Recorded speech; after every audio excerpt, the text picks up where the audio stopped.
بسم اللہ الرحمن الرحیم۔ السلام علیکم۔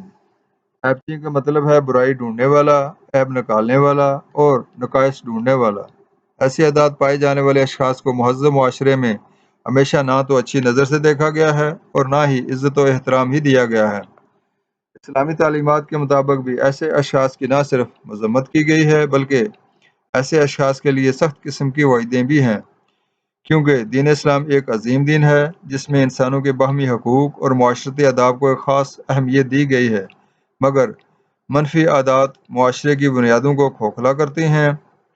آپس میں لڑائی جھگڑے کا باعث بنتی ہیں، امن و امان کو خراب کرتی ہیں، آپس میں بدگمانیوں کا باعث بنتی ہیں، لہذا انہیں ناپسند فرمایا گیا ہے۔ سورہ بنی اسرائیل کی آیت نمبر 36 میں ارشاد باری تعالیٰ ہے، اور اس بات کے پیچھے نہ پڑ جس کی تجھے علم نہیں ہے، بے شک کان، آنکھ اور دل ان سب کے بارے میں سوال کیا جائے گا۔ بخاری شریف کی حدیث ہے، حضرت ابو ہریرہ رضی اللہ تعالیٰ عنہ سے مروی ہے، نبی کریم صلی اللہ علیہ وسلم نے فرمایا کہ تم بدگمانی سے بچو، اس لیے کہ بدگمانی سب سے زیادہ جھوٹی بات ہے، اور کسی کی عیب کوئی جستجو نہ کرو اور نہ اس کی ٹوہ میں لگے رہو۔ مسلم شریف میں کچھ اضافی الفاظ کے ساتھ یوں آیا ہے کہ نہ جاسوسی کرو اور نہ باہم بغض رکھو، اللہ کے بندے بھائی بھائی ہو جاؤ۔ تفسیر ابن کثیر میں درج ہے کہ مسلمانوں کی عیب جوئی نہ کرو اور نہ ان کے عیوب کی جستجو کرو، کیونکہ جو شخص ان کے عیب تلاش کرتا ہے اللہ تعالیٰ اس کے عیب کو تلاش کرتا ہے، اور جس کے عیب کی تلاش اللہ تعالیٰ کرے اس کو اس کے گھر کے اندر بھی رسوا کر دیتا ہے۔ حضرت عمر رضی اللہ تعالیٰ عنہ سے مروی ہے کہ آپ صلی اللہ علیہ وسلم نے فرمایا، تیرے مسلمان بھائی کی زبان سے جو کلمہ نکلا ہو، جہاں تک ہو سکے اسے بہلائی اور اچھائی پر محمول کر، کیونکہ اس سے کئی قسم کے نقصانات ہو سکتے ہیں، مثلا بھائی بھائی میں دشمنی پیدا ہو سکتی ہے، ساس بہو میں ایک دوسرے کے خلاف ذہنی طور پہ خلاف ہو جاتی ہیں، بیوی شوہر میں علیحدگی ہو سکتی ہے، یا اعتماد ختم ہو سکتا ہے۔ دوسروں کے لیے برے خیال رکھنے والا افراد فالج اور دل کی بیماریوں کا ہر وقت خطرہ رہتا ہے۔ ایک تحقیق کے مطابق مخالفانہ سوچ رکھنے والے افراد ذہنی دباؤ اور غصے کی کیفیت میں رہتے ہیں، لہٰذا ان پر فالج اور دل کی بیماریوں کا خطرہ 86% رہتا ہے۔ حضرت امام غزالی رحمہ اللہ فرماتے ہیں، شیطان آدمی کے دل میں بدگمانی ڈالتا ہے تو مسلمان کو چاہیے کہ وہ شیطان کی تصدیق نہ کرے اور اس کو خوش نہ کرے۔ بخاری شریف کی حدیث ہے جو حضرت عبداللہ بن عمر رضی اللہ تعالیٰ عنہ سے مروی ہے، نبی کریم صلی اللہ علیہ وسلم نے فرمایا، جس نے کسی مسلمان کی عیب پر پردہ رکھا اللہ تعالیٰ قیامت کے دن اس کے عیوب پر پردہ رکھے گا۔ ابو داؤد میں حضرت عقبہ بن عامر رضی اللہ تعالیٰ عنہ سے مروی ہے، رسول اللہ صلی اللہ علیہ وآلہ وسلم نے ارشاد فرمایا، جو شخص ایسی چیز دیکھے جس کو چھپانا چاہیے اور اس نے پردہ ڈال دیا یعنی چھپا دی، تو یہ ایسا ہے جیسے زمین میں زندہ دبائی گئی بچی کو زندہ کر دیا ہو۔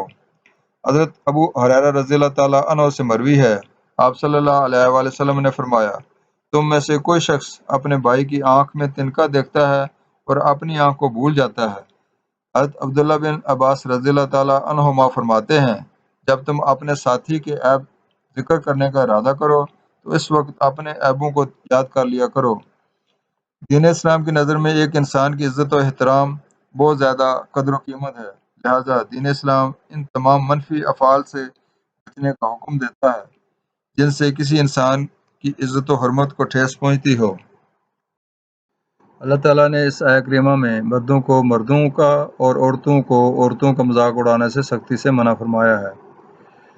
اللہ تعالیٰ کے ہاں کون زیادہ قریب ہے اور متقی ہے وہ صرف اللہ تعالیٰ کو ہی معلوم ہے، اور اس آیہ کریمہ میں عورتوں کا ذکر کر کے اللہ تعالیٰ نے خاص طور پہ عورتوں کو منع فرمایا، چونکہ یہ بیماری عورتوں میں زیادہ ہوتی ہے۔ اللہ تعالیٰ اسی سورہ کی آیت نمبر 12 میں فرماتے ہیں، اے ایمان والو بہت بدگمانیوں سے بچو، یقین مانو کہ بعض بدگمانیاں گناہ ہیں اور بید نہ ٹٹولو۔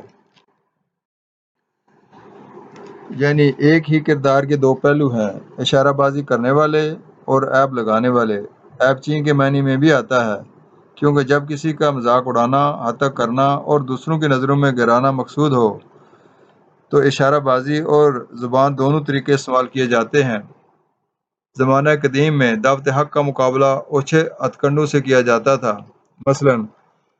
اشاروں کے ذریعے تصدیق کی جاتی، نقال، بھانڈوں اور فقرہ بازوں کے ذریعے سے لوگوں کی پگڑیاں اچھالی جاتی تاکہ ان کے آقا خوش ہو سکیں، اور اگر دیکھا جائے تو آج بھی ایسا ہی ہو رہا ہے۔ اللہ تعالیٰ نے سورہ القلم کی آیات 10 سے لے کر 14 تک میں ایسے لوگوں کے بارے میں کیا خوب تصویر کشی کی ہے جو ہلاکی اور ذہنی پستی میں گرے ہوئے ہیں، اور مسلمانوں کو ان سے بچنے کے بارے میں تنبیہ بھی فرمائی جا رہی ہے۔ ارشاد باری تعالیٰ ہے، اور تو کسی ایسے شخص کا کہنا نہ مان جو زیادہ قسمیں کھانے والا ہو، بے وقار، کمینہ، عیب گو، چغل خور، بہلائی سے روکنے والا، حد سے بڑھ جانے والا، گنہگار، گردن کش، پھر ساتھ ہی بے نسب ہو۔ اس کی سرکشی صرف اس لیے ہے کہ وہ مال والا اور بیٹوں والا ہے۔ لہٰذا جب انسان مال و دولت اور بیٹوں والا ہو تو شکر ادا کرنا چاہیے، شکر ادا نہ کرے تو کفران نعمت کہلاتا ہے۔ حضرت علی رضی اللہ تعالیٰ عنہ نے فرمایا، اگر کوئی دوسروں کے عیب تلاش کرتا ہے تو اس کو چاہیے کہ پہلے وہ اپنی ذات سے ابتدا کرے۔ ڈاکٹر ہیلن شاختر کہتا ہے، دوسروں کی رفتار و گفتار پر بے جا اعتراض کرنے سے بہتر یہ ہے کہ ان کی مدد کی جائے۔ جاہل شخص اپنے عیوب کو دور کرنے کی بجائے اس کو چھپانے کی کوشش کرتا ہے۔ حضرت علی رضی اللہ تعالیٰ عنہ فرماتے ہیں، انسان کی خود فریبی اور نادانی کے لیے یہی کافی ہے کہ دوسروں کے عیوب کا مشاہدہ کرتے ہوئے اپنے عیوب کو چھپانے کی کوشش کرتا ہے۔ ڈاکٹر اویبوری کہتا ہے، ہم اپنی جہالت کی وجہ سے اپنے بہت سے عیوب سے چشم پوشی کرتے ہیں اور ان عیوب پر غفلت اور تجاہل کا پردہ اس لیے ڈالتے ہیں تاکہ اپنے نفس کو دھوکہ دے سکیں۔ سب سے زیادہ اس پر تعجب ہے کہ ہم اپنے عیبوں کو تو لوگوں کی نظروں سے چھپانے کی کوشش کرتے ہیں لیکن ان کی اصلاح کی طرف بالکل توجہ نہیں کرتے، اور اگر ہمارا کوئی عیب ظاہر ہو جائے جس کے چھپانے پر ہم قادر نہ ہوں تو ہزاروں ایسے عذر پیدا کر لیتے ہیں جس سے اپنے نفس کو راضی کر سکیں اور دوسروں کو بیوقوف بنا سکیں۔ اللہ تعالیٰ ہمیں دوسروں کی عیب جوئی کرنے سے محفوظ فرمائے اور اللہ تعالیٰ ہمارے عیبوں پر بھی پردہ فرمائے۔ آمین۔ صدق اللہ العظیم۔